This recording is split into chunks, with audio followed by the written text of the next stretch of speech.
J est traîné une vieille valise toute usée en entrant dans une concession de voitures de luxe juste pour demander le prix. Le directeur a explosé direct en criant « Dégage bon à rien, viens pas te ridiculiser ici ».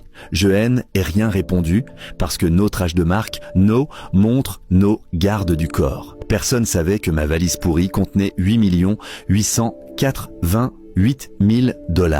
Ce jour-là, je me suis volontairement déguisé en vieux pauvre juste pour voir comment on me traiterait en pensant que j'y avais rien. Et la personne qui me respecterait pour de vrai recevrait cet argent en récompense. Je suis entré dans le showroom et j'y ai demandé tout doucement à une jeune vendeuse « Mademoiselle, je peux voir les voitures ?» Elle a été choquée par mon apparence misérable, mais Hélène n'a pas fait la dédaigneuse et M a donné le catalogue. J'y ai demandé quelqu'un comme moi, avec des fringues en lambeaux et couverts de poussière, il peut vraiment regarder les voitures. Elle a souri, monsieur.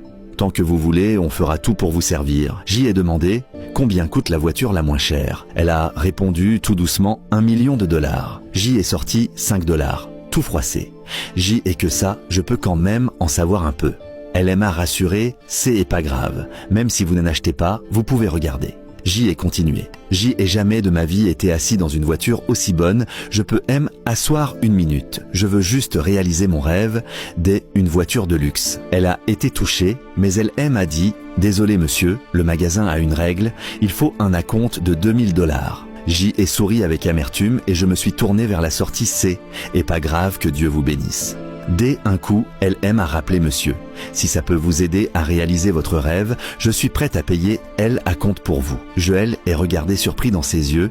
Il y avait de la bonté, pas de la pitié. Mais juste quand elle allait me faire entrer dans la voiture, le directeur a couru vers nous, m'a poussé et a hurlé « Dégage, bon à rien, viens pas faire honte ici ». Les clients autour ont lancé des regards glacés en se moquant un mendiant qui vient dans une concession, faut oser. J ai baissé la tête et J ai continué à jouer le faible, je veux juste asseoir un moment. Le directeur a éclaté de rire. Tu peux même pas payer un pourboire et tu crois que cette concession C est ton garage. Pendant que tout le monde me regardait avec mépris, la vendeuse S est mise devant moi et a dit en tremblant directeur, il veut juste réaliser son rêve, il ne causera aucun problème. Le directeur a crié, tu me contredis pour cette ordure. Très bien qu'il s'assoie, mais ton salaire sera retiré. Ses mains tremblaient, mais elle a quand même ouvert la porte.